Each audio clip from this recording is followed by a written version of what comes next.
বৃহস্পতিবার শুরু হচ্ছে ত্রয়োদশ জাতীয় সংসদের প্রথম অধিবেশন। শীর্ষ পদগুলোতে অভিজ্ঞ ও রাজনৈতিকভাবে গ্রহণযোগ্য মুখ বসাতে চায় বিএনপি।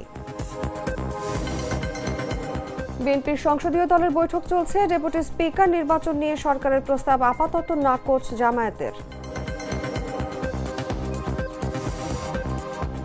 হরমুজ প্রণালী বন্ধ হলে বাড়তে পারে খাদ্যের দাম, জাতিসংঘের সতর্কতা। হরমুজ প্রণালীতে মাইন বসালে নজিরবিহীন পরিণতির হুঁশিয়ারি ট্রাম্পের। ইরানের সঙ্গে চলমান যুদ্ধে ১৫০ মার্কিন সেনা আহতের দাবি সংবাদ সংস্থা রয়টার্সের। তেহরানের আবাসিক এলাকায় বিমান হামলা, নিহত ৬। এবং মিরপুরে প্রথম ওয়ানডে আজ। বাংলাদেশ পাকিস্তানের নতুন শুরু। টস জিতে পাকিস্তানকে ব্যাটিংয়ে পাঠালো টাইগাররা।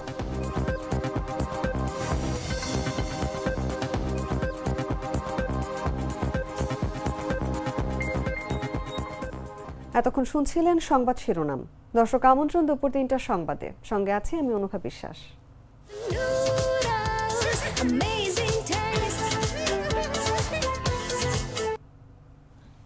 চলে যাচ্ছি বিস্তারিত খবরে।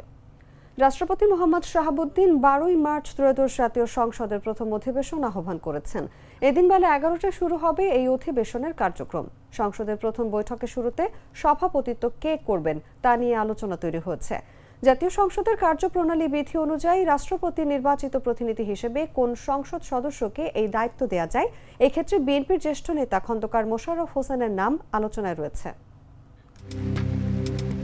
২৪-এর গণ অভ্যুত্থানে পতন হয় আওয়ামী লীগ সরকারের। ১.৫ বছর অন্তর্বর্তী সরকারের শাসন আমলের পর একটি নির্বাচনের মধ্যে গণতন্ত্রের পথে ফিরেছে দেশ।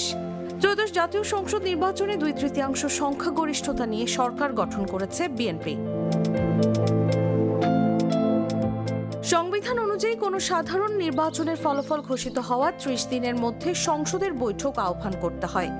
১২ মার্চ ত্রয়োদশ সংসদের প্রথম অধিবেশন আহ্বান করেছেন রাষ্ট্রপতি মোহাম্মদ শাহাবুদ্দিন। অর্থাৎ বৃহস্পতিবার শুরু হচ্ছে ত্রয়োদশ জাতীয় সংসদের প্রথম অধিবেশন। বৃহস্পতিবার বেলা ১১টায় জাতীয় সংসদ ভবনের সংসদ কক্ষে শুরু হবে নতুন সংসদের প্রথম অধিবেশন। সাধারণত জাতীয় সংসদের প্রথম অধিবেশন দীর্ঘ হয়। এই অধিবেশন কতদিন চলবে তা এখনো চূড়ান্ত হয়নি। জাতীয় সংসদের কার্য উপদেষ্টা কমিটি গঠনের পর কমিটির বৈঠকে প্রথম অধিবেশনকালের সময়কাল ঠিক হবে। নতুন সংসদের প্রথম অধিবেশনের প্রথম বৈঠকে কিছু নির্ধারিত কাজ হয়। এর মধ্যে প্রথম কাজ হচ্ছে নতুন সংসদের স্পিকার ও ডেপুটি স্পিকার নির্বাচন করা। বিদায়ী স্পিকার বা ডেপুটি স্পিকার প্রথম বৈঠকের শুরুতে সভাপতিত্ব করেন। তবে দ্বাদশ সংসদের স্পিকার শিরীন শারমিন চৌধুরী পদত্যাগ করার পর প্রকাশ্যে না আসা এবং হত্যা মামলায় গ্রেফতার হয়ে বিদায়ী ডেপুটি স্পিকার শামসুল হক টুকু কারাগারে থাকায় এবার এর ব্যতিক্রম হচ্ছে। এমন প্রেক্ষাপটে ত্রয়োদশ সংসদের প্রথম বৈঠকের শুরুতে সভাপতিত্ব কে করবেন তা নিয়ে আলোচনা তৈরি হয়েছে। জাতীয় সংসদের কার্যপ্রণালী বিধি অনুযায়ী রাষ্ট্রপতির নির্বাচিত প্রতিনিধি হিসেবে কোনো সংসদ সদস্যকেই দায়িত্ব দেওয়া হয়। এক্ষেত্রে বিএনপির জ্যেষ্ঠ নেতা খন্দকার মোশাররফ হোসেনের নাম আলোচনায় রয়েছে। সভাপতির সূচনা বক্তব্যের পর নতুন স্পিকার ও ডেপুটি স্পিকার নির্বাচন করা হয়। এরপর তাদের শপথ পড়াবেন রাষ্ট্রপতি। এই সময়টাতে অধিবেশনে বিরতি থাকে। এরপর নতুন স্পিকারের সভাপতিত্বে আবার অধিবেশনের কার্যক্রম শুরু হয়। সাধারণত নতুন স্পিকারকে স্বাগত জানিয়ে সংসদের জ্যেষ্ঠ সদস্যরা বক্তব্য দিয়ে থাকেন। ত্রয়োদশ জাতীয় সংসদে ক্ষমতাসীন দল বিএনপির সংসদীয় দলের বৈঠক চলছে। এতে সভাপতিত্ব করছেন সংসদ নেতা ও প্রধানমন্ত্রী তারেক রহমান। এই সংসদের প্রথম অধিবেশন শুরুর আগের দিন হচ্ছে এই বৈঠক। বুধবার জাতীয় সংসদ ভবনে বেলা ১১টায় সরকার দলীয় সভাকক্ষে এই সভা শুরু হয়। আগামীকাল বৃহস্পতিবার শুরু হতে যাওয়া সংসদ অধিবেশন নিয়ে এতে আলোচনা হবে। পাশাপাশি প্রথম অধিবেশনের সভাপতি, স্পিকার, ডেপুটি স্পিকার নির্ধারণ নিয়েও সংসদ সদস্যদের সাথে আলোচনা করবেন সংসদ নেতা। এই নিয়ে আসতে পারে সিদ্ধান্ত।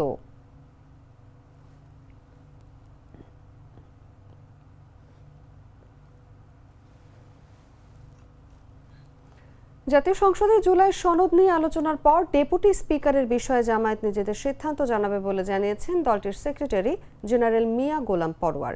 বুধবার জাতীয় সংসদ ভবনে বিরোধী দলীয় সংসদীয় কমিটির সভার পর সাংবাদিকদের সঙ্গে সংক্ষিপ্ত আলাপে তিনি এ তথ্য জানিয়েছেন। মিয়া গোলাম পরোয়ার বলেন, সংসদে জুলাই সনদ নিয়ে আলোচনার পর ডেপুটি স্পিকারের বিষয়ে নিজেদের চূড়ান্ত সিদ্ধান্ত জানাবে বিরোধী দল বাংলাদেশ জামায়াত ইসলামী। আপাতত সরকারের প্রস্তাব নাকচ। এর আগে গেল ২রা মার্চ সাংবাদিকদের সঙ্গে আলাপকালে স্বরাষ্ট্রমন্ত্রী সালাউদ্দিন আহমেদ বলেছিলেন, জুলাই জাতীয় সনদের প্রতি সম্মান দেখিয়ে এবং ঐক্যমত্যের ভিত্তিতে তারা সমঝোতায় এসেছেন। রাজনৈতিক সমঝোতার দলিল হিসেবে সেটার বাস্তবায়ন এখন থেকে শুরু করতে চান। তিনি আরও জানান, বিএনপির পক্ষ থেকে প্রধান বিরোধী দলকে মৌখিকভাবে ও সাক্ষাতে অফার করা হয়েছে তারা যেন ডেপুটি স্পিকার ঠিক করেন। সেটা জাতীয় সংসদে স্পিকার নির্বাচনের দিন একই সঙ্গে নির্বাচিত হতে পারে।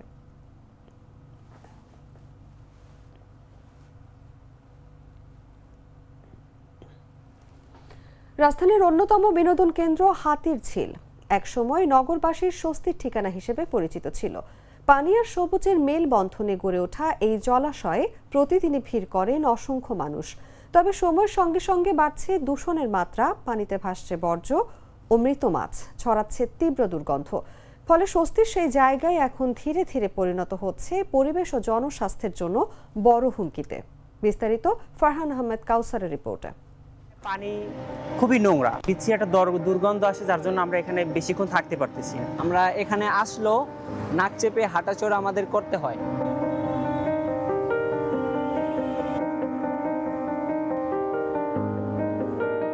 হাতিরঝিল পানি আর সবুজের মেলবন্ধনে রাজধানীর ব্যস্ত জীবনে একটু স্বস্তির জায়গা। শহরের কোলাহল থেকে দূরে নির্মল বাতাসে হাঁটতে, পরিবার নিয়ে সময় কাটাতে কিংবা সন্ধ্যার ঝলমলে আলোয় নগরের সৌন্দর্য উপভোগ করতে প্রতিদিনই এখানে ভিড় করেন অসংখ্য মানুষ। কিন্তু নগরবাসীর স্বস্তির এই ঠিকানায় ধীরে ধীরে হয়ে উঠছে অস্বস্তির কারণ।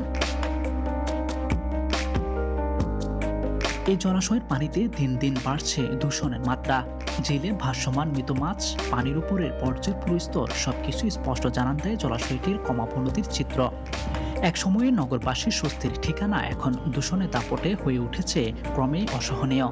দুর্গন্ধ এতটাই বেড়েছে যে একটু সুবাতাস উপভোগ করার সুযোগ নেই, হাঁটতে হয় নাক চেপে।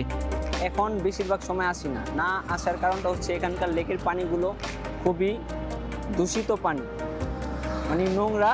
আমরা এখানে আসলেও নাক চেপে হাঁটাচলা আমাদের করতে হয়, খুবই নোংরা পানি এখানে। আশেপাশে কোম্পানিতে আমরা জব করি, এর জন্য আমাদের যেদিন অফ ডে থাকে আমরা প্রায় এখানে পড়তে আসি। কিন্তু আসার পর এখানে আমরা দেখতে পাচ্ছি যে এখানে পানি খুবই নোংরা, যার জন্য বিচ্ছি একটা দুর্গন্ধ আসে, যার জন্য আমরা এখানে বেশিক্ষণ থাকতে পারতেছি। আর যদিও আমরা যদি আসলেও আবার আমাদের তাড়াতাড়ি চলে যাইতে হয়। আবার অনেকে দেখা যাইতেছে এইসব সমস্যার কারণে অনেকেই ঘুরতে আসেন। এটা একটা ভালো একটা জায়গা, যেহেতু শহরের ভিতর কোনো ঘোরার জায়গা সহজে থাকে না, সরকার এটা ভালোই একটা করছে। কিন্তু পরিবেশ যদি ভালো না হয় তাহলে এখানে আসাটা ব্যর্থ। পরিবেশের কারণে বিভিন্ন রোগ সৃষ্টি হতে পারে। ৩০২ একর আয়তনের হাতিরঝিল এফডিসি থেকে গুলশান পর্যন্ত সংযুক্ত। এই জলাশয়ের পানি দুর্গন্ধমুক্ত রাখতে কর্তৃপক্ষের উদ্যোগ থাকলেও সাধারণ মানুষের অভিযোগ, দায়িত্ব পাওয়া ঠিকাদারি প্রতিষ্ঠানের কাজে সেটি দৃশ্যমান নয়। পানিতে বিভিন্ন ধরনের এই ময়লা আবর্জনা আছে, এগুলো যদি পরিষ্কার না করে বিভিন্ন মশা কীটপতঙ্গ সৃষ্টি হতে পারে, যার মাধ্যমে অনেক ধরনের রোগ সৃষ্টি হতে পারে। আমরা চাচ্ছি যে এখানে যাতে এই পানিটা যে দূষিত, এইটা যাতে নিষ্কাশন করে ভালো একটা ব্যবস্থা করে, যাতে এমন একটা পরিবেশ সিটি কর্পোরেশন উপহার দেয়, যাতে এই আশেপাশে যে মানুষজন আছে বা যারা দর্শনার্থী যারা ঘুরতে আসে, তারা যেন একটা সুন্দর একটা মুহূর্ত এখানে উপভোগ করতে পারে। পরিবেশবিদরা বলছেন, দ্রুত কার্যকর পদক্ষেপ না নিলে পরিবেশ ও জনস্বাস্থ্যের জন্য বড় হুমকিতে পরিণত হবে হাতিরঝিল। ফারহান আহমেদ কাউসার, জাগো নিউজ, ঢাকা। রাজধানীর মিরপুর 10 থেকে মিরপুর 1 ফুটপাত থেকে শুরু করে প্রধান সড়কের বড় অংশই এখন অবৈধ হকারদের দখলে। এতে প্রতিদিনের সঙ্গে হয়ে উঠছে যানজট ও দুর্ঘটনার ঝুঁকি। রমজান মাসে এলেই পথচারীদের দুর্ভোগ যেন আরো কয়েক গুণ বেড়ে যায়। বিস্তারিত জানাচ্ছেন রাকিব হাসান, ক্যামেরায় ছিলেন শাহরিয়ার রাকিব। 7টার পরে আইসেন, এখানে তো হাঁটতেই পারবেন না, দোকানের যে ওই পারে তো আরো বেশি থাকে, আর 10 নম্বর গোলচক করে গেলে তো কাম সারছে। এটি মিরপুর 1 মুক্ত বাংলা মার্কেটের সামনের চিত্র। যতদূর চোখ যায় শুধু ভাসমান দোকানের সারি। মার্কেটের সামনে ফুটপাত থেকে প্রধান সড়কের প্রায় 4 ভাগের 3 ভাগই এখন হকারদের দখলে। ফলে পথচারীদের হাঁটার জায়গা না থাকায় অনেকেই বাধ্য হয়ে সড়কে নামছেন, যা বাড়িয়ে দিচ্ছে দুর্ঘটনার ঝুঁকি। ফুটপাত দিয়ে যে অবস্থা, মানুষের বিকালবেলা যাওয়ার ভয়াবহ অবস্থা। এখন তো চলে যাচ্ছে, বিকালে চলা যায়ই না। তো সঙ্গত কারণেই বেশিরভাগ মানুষ এই রাস্তা এরাই চলে। আর আরেকটা বিষয় হলো, এই রাস্তা বন্ধ থাকার কারণে এই বিকালবেলা মানুষ হাঁটে রাস্তা ওই বাসের কিনার দিয়া। বাসের কিনার হাত থেকে অনেক মানুষ রাস্তার বাসের সাথে ধাক্কা খায়, রিক্সার সাথে ধাক্কা খায়। গ্যাঞ্জাম, অনেক জ্যাম, ধাক্কা ধাক্কি, আরো ফুটপাতটা বেশি বড় হলে ভালো হয়। যারা এই যে বাচ্চা নিয়ে আসেন মহিলা মানুষ, খুবই ঝামেলা, মানে ধরেন এত কম ছোট রাস্তায় হাঁটা চলা খুবই সমস্যা। মিরপুর 1-এর মতো একই চিত্র মিরপুর 10 গোল চত্বর এলাকাতেও। ব্যস্ত এই সড়কের কোন অংশ ফুটপাত আর কোনটি সড়ক তা বোঝা কঠিন। দখলের কারণে যানবাহনের স্বাভাবিক গতি বাধাগ্রস্ত হচ্ছে। এতে যান চলাচল নিয়ন্ত্রণ করতে হিমশিম খেতে হচ্ছে ট্রাফিক পুলিশকে। আমাদের এখানে ফুটপাতের বেশি সমস্যা করে এখানে যে আইডিয়ালের এখানে যে হোপ মার্কেটটা আছে, এখানে মনে করেন ঈদের মৌসুম, এখানে অনেক মানে ক্রেতার হয়, বিশেষ করে ইফতারের পরটাতে এখানে প্রচুর পরিমাণে হকার বসে যায়। তারপর আবার হচ্ছে আমাদের তদারকিও আছে, আমাদের সিনিয়র সাথে তদারকি আছে, আমাদের সিনিয়র স্যাররা স্পটে থাকে, দেখে আসলে যতটুকু সাধ্যে কোলায় ততটুকু আমরা সবাই মিলে চেষ্টা করি। অন্যদিকে হকারদের দাবি বিকল্প কর্মসংস্থানের সুযোগ না থাকায় বাধ্য হয়ে তারা ফুটপাত ও সড়কে বসছেন। মাঝে মধ্যে উচ্ছেদ অভিযান চালালেও জীবিকার তাগিদে আবারও ফিরে আসতে হয় তাদের। এটা বৈধ না, এখন অবৈধ না, এখন আল্লাহ বানাইছে আমাদের দুর্বল। সরকার তো আশ্বাস দিতেই থাকে কত কিছু করবে, কিন্তু কিছুই তো করে না। আমাদের একটা পুনর্বাসন করে দেন। আচ্ছা, আমরা তো এখানে তো স্থায়ী নেই, এটা আমার বাপের সম্পদ না, না আমরা যখন ইয়ে হবে আমরা চলে যাবো। আপনাদের পুলিশ টুলিশ কি এখন কিছু বলে না, পুলিশ কিংবা সিটি কর্পোরেশন? না, এখন তো আমাদের কিছু বলে না ভাই। এই যে পলিথিন দিয়ে ইয়া করছেন, এতে এইটা আমরা রাতে খুলে দেই ভাই। এটা সন্ধ্যার পর আমরা বিকাল হলে রোদ হলে খুলে দেই ভাই। এটা রোদের জন্য দিচ্ছি, রোজে তো আমরা সবাই আবার উপরে গাছের পাখির জন্য হাঁকা টাকা করে এই জন্য আমরা সন্ধ্যা হলে খুলছেন। জি, লাস্ট কবে খুলছেন এটা? আমরা পার ডেই তো খুলে দিই, লাস্টের ফার্স্ট না, পার ডেই খুলে দিই, সন্ধ্যার পর হলে খুলে দিই। না, আগে আমরা দেখতাম যে ছোট্ট একটা চকি টকি নিয়ে, এখন কিন্তু বড় বড় একটা চকি, মানে মোটামুটি এখন মনে করছি রমজান মাসে বুঝে দিকে একটু বাড়াইতে পারো না, কিন্তু আগের মতো রাস্তাঘাট রাখে মনে করছি ব্যবসা করতে হবে। ব্যবসায়ী? আপনিও ব্যবসায়ী? একটু আগে যে বললেন ব্যবসায়ী না? না, বললাম যে আমার দোকানটার কথা বললাম, দোকানের কথা বললাম, এই যেটাই। ও, এটাই আপনার দোকান? সরকার আসে, সরকার যায়, কিন্তু সাধারণ মানুষকে দেওয়া যে প্রতিশ্রুতি তার কতটুকু বাস্তবায়ন হয়? রাজধানীর মিরপুর 10 থেকে 1 পর্যন্ত পুরো সড়কের দুধারেই অসংখ্য অবৈধ ফুটপাত দখল করে আছে ব্যবসায়ীরা। নগর পরিকল্পনাবিদ ও স্থানীয়দের মতে স্থায়ী সমাধান ছাড়া এ সমস্যার সমাধান অসম্ভব। কার্যকর উদ্যোগ না নিলে রাজধানীর এই গুরুত্বপূর্ণ সড়কে যানজট আর ভোগান্তি আরও বাড়বে বলে আশঙ্কা তাদের। রাকিব হাসান, জাগো নিউজ।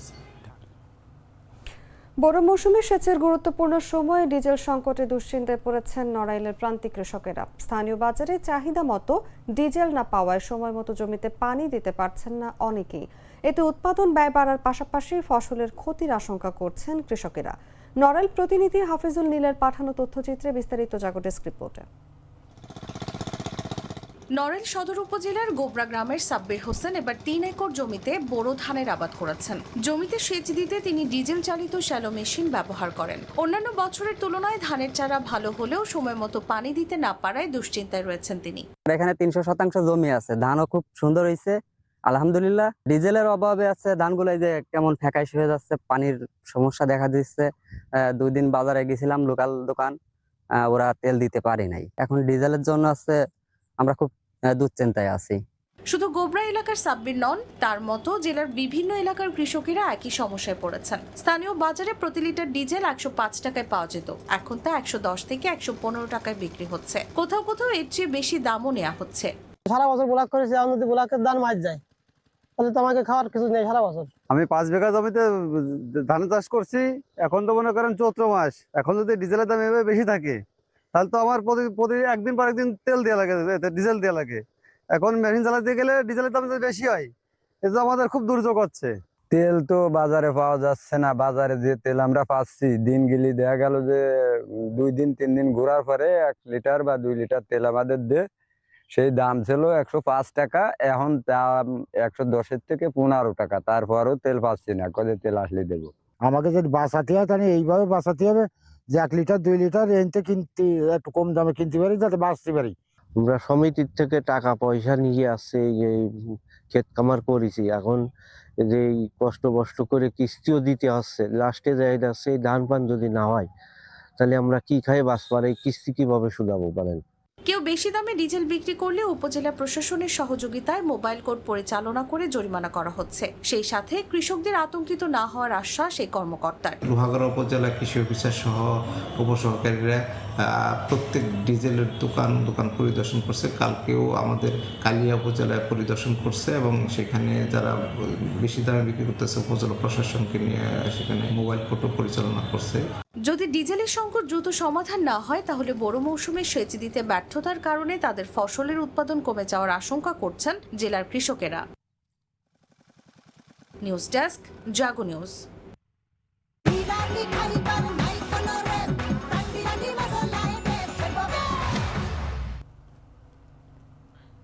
জানাবো আন্তর্জাতিক সংবাদ।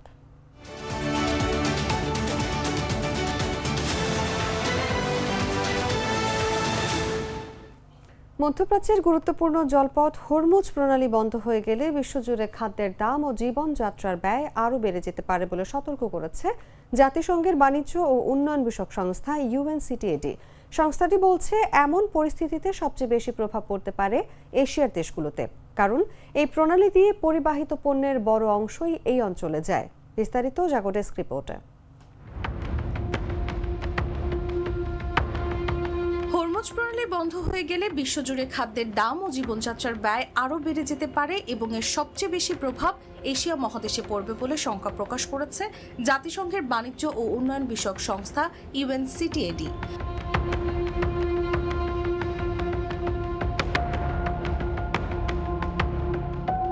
মঙ্গলবার প্রকাশিত এক নতুন প্রতিবেদনে সংস্থাটি বলেছে প্রণালীটি বন্ধ হলে এর প্রভাব সবচেয়ে বেশি পড়তে পারে এশিয়ায়, কারণ এই জলপথ দিয়ে পরিবাহিত পণ্যের প্রায় 84% এশিয়ার দেশগুলোতে যায়।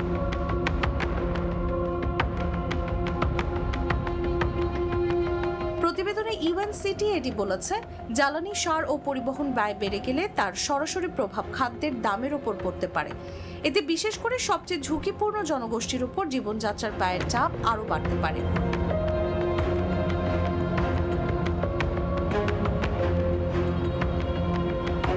প্রতিবেদন অনুযায়ী বিশ্বের মোট অপরিশোধিত তেলের 38% হরমুজ প্রণালী দিয়ে পরিবাহিত হয়।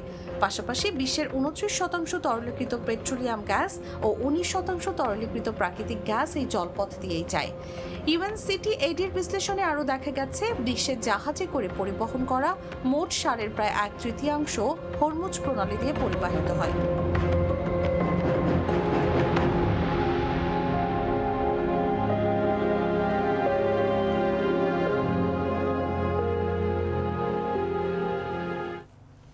এদিকে বিশ্ব বাণিজ্যের জন্য গুরুত্বপূর্ণ নৌপথ হরমুজ প্রণালীতে মাইন স্থাপন করলে ইরানকে নজিরবিহীন সামরিক পরিণাম ভোগ করতে হবে বলে হুমকি দিয়েছেন মার্কিন প্রেসিডেন্ট ডোনাল্ড ট্রাম্প। মঙ্গলবার নিজের মালিকানাধীন সামাজিক যোগাযোগ মাধ্যম ট্রুথ সোশ্যালে দেয়া এক পোস্টে এই হুমকি দেন তিনি। ট্রাম্পের পোস্টের আগে মার্কিন সংবাদ মাধ্যম CNN-এর খবরে বলা হয় ইরান হরমুজ প্রণালীতে মাইন বসানো শুরু করেছে। নাম প্রকাশে অনিচ্ছুক সূত্র এবং মার্কিন গোয়েন্দা প্রতিবেদনের তথ্যকে উদ্ধৃত করে CNN প্রতিবেদনটি প্রকাশ করেছিল।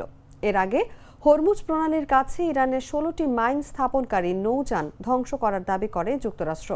মঙ্গলবার এক বিবৃতিতে এই দাবি করে যুক্তরাষ্ট্রের সেন্ট্রাল কমান্ড। একই সঙ্গে প্রেসিডেন্ট ডোনাল্ড ট্রাম্প সতর্ক করে বলেছেন ইরান যদি প্রণালীতে কোনো মাইন পেতে থাকে তবে সেগুলো অবিলম্বে সরিয়ে ফেলতে হবে।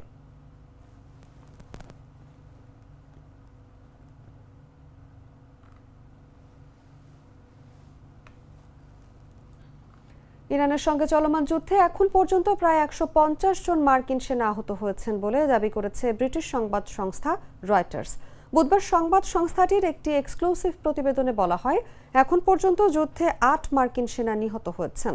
এর আগে আহতের এই সংখ্যা কখনো প্রকাশ করা হয়নি। রয়টার্সের এই প্রতিবেদন প্রকাশের পূর্বে মার্কিন প্রতিরক্ষা সদর দফতর পেন্টাগন জানায় কেবলমাত্র 8 জন মার্কিন সেনার গুরুতর আহত হয়েছে। তবে রয়টার্সের প্রতিবেদনটি প্রকাশের পর পেন্টাগন এক বিবৃতিতে জানায় আহত সেনার সংখ্যা প্রায় 140 জন। তবে আহতদের মধ্যে অধিকাংশেরই আঘাত গুরুতর নয়। পেন্টাগনের মুখপাত্র সিয়ান পার্নেল জানান আহতদের মধ্যে 108 জন এরই মধ্যে ডিউটিতে যোগ দিয়েছেন।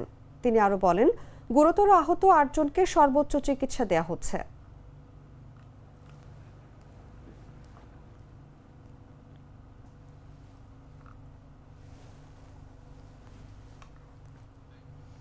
ইরানের রাজধানী তেহরানের একটি আবাসিক এলাকায় নতুন করে বিমান হামলা চালানো হয়েছে। এতে 6 জন নিহত ও অনেকেই আহত হয়েছেন। বুধবার ভোরে এই হামলা চালানো হয়। ইরানের রেড ক্রিসেন্ট সোসাইটি জানিয়েছে তারা বর্তমানে সেখানে উদ্ধার কাজ চালিয়ে যাচ্ছেন। সামাজিক যোগাযোগ মাধ্যম এক্সে দেয়া এক পোস্টে সংস্থাটি জানায়, কিছুক্ষণ আগে আরেকটি আবাসিক এলাকায় বিমান হামলা চালানো হয়েছে। বর্তমানে রেড ক্রিসেন্ট ও ফায়ার সার্ভিসের কর্মীরা সেখানে উদ্ধার কাজ পরিচালনা করছেন। রেড ক্রিসেন্টের পোস্ট করা একটি ভিডিওতে দেখা যায় উদ্ধারকারী দলগুলো একটি বিধ্বস্ত ভবনে প্রবেশের চেষ্টা করছে এবং একটি উদ্ধারকারী কুকুর ঘটনাস্থলের দিকে এগিয়ে যাচ্ছে। এ সময় রাস্তার উপর ধ্বংসাবশেষ ছড়িয়ে ছিটিয়ে থাকতে দেখা যায়। এদিকে কাতার ভিত্তিক সংবাদ মাধ্যম আল জাজিরা জানিয়েছে তেহরানে একটি ব্যাংকে বিমান হামলার ঘটনায় এক কর্মী নিহত হয়েছেন। ইসরায়েল ও যুক্তরাষ্ট্র নতুন করে ব্যাপক হামলা চালানোর ঘোষণা দেওয়ার পর তেহরানের রাতভর বিকট বিস্ফোরণের শব্দ শোনা যায়।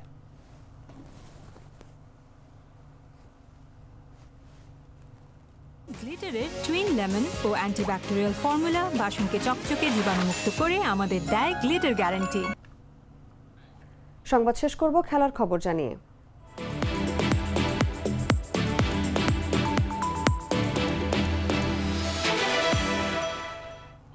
প্রায় 4 মাসেরও বেশি সময় পর ওয়ানডে খেলতে নামছে বাংলাদেশ। মিরপুর শেরেবাংলা ক্রিকেট স্টেডিয়ামে পাকিস্তানের বিপক্ষে 3 ম্যাচ সিরিজের প্রথম ওয়ানডেতে মুখোমুখি টাইগাররা। এই ম্যাচে টস ভাগ্য মেহেদী হাসান মিরাজের পক্ষে। টস জিতে ফিল্ডিং করার সিদ্ধান্ত নিয়েছেন তিনি, অর্থাৎ শাহিন আফ্রিদির পাকিস্তানে আগে ব্যাটিং করবে। পরিসংখ্যানে 2 দলের লড়াইয়ে পাকিস্তান যোজন এগিয়ে। 39টি ওয়ানডের 34টিতেই জিতেছে তারা। বাংলাদেশের জয় মাত্র 5টিতে। তবে আশার কথা হলো টাইগারদের এই 5 জয়ের 4টি এসেছে ঘরের মাঠে। 2015 সালের সবশেষ ঘরের মাঠে পাকিস্তানকে 3-0 ব্যবধানে হোয়াইট ওয়াশ করার সুখস্মৃতিও আছে বাংলাদেশের। শেষ খবর পাওয়া পর্যন্ত 18 ওভার শেষে 5 উইকেট হারিয়ে পাকিস্তানের সংগ্রহ 59 রান।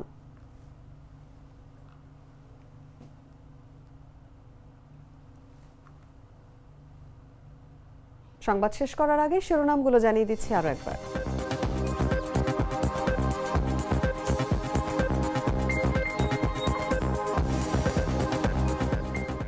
বৃহস্পতিবার শুরু হচ্ছে ত্রয়োদশ জাতীয় সংসদের প্রথম অধিবেশন। শীর্ষ পদগুলোতে অভিজ্ঞ ও রাজনৈতিকভাবে গ্রহণযোগ্য মুখ বসাতে চায় বিএনপি। বিএনপি সংসদীয় দলের বৈঠক চলছে। ডেপুটি স্পিকার নির্বাচন নিয়ে সরকারের প্রস্তাব আপাতত নাকচ জামায়াতের।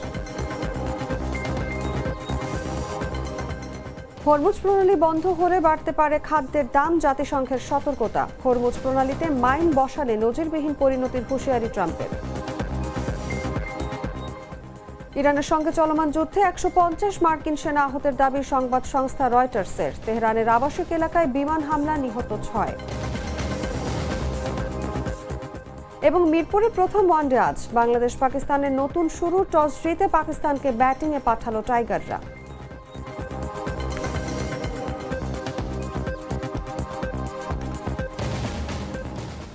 দর্শক, এই ছিল এখনকার মতো। এরপর বিকেল 5টায় দেখবেন দেশজুড়ে সংবাদ। প্রতি মুহূর্তে সর্বশেষ খবর জানতে ভিজিট করুন jagonews24.com। ফলো করুন আমাদের ভেরিফাইড ফেসবুক পেজ এবং সাবস্ক্রাইব করুন জাগো নিউজের ইউটিউব চ্যানেল। ধন্যবাদ সবাইকে।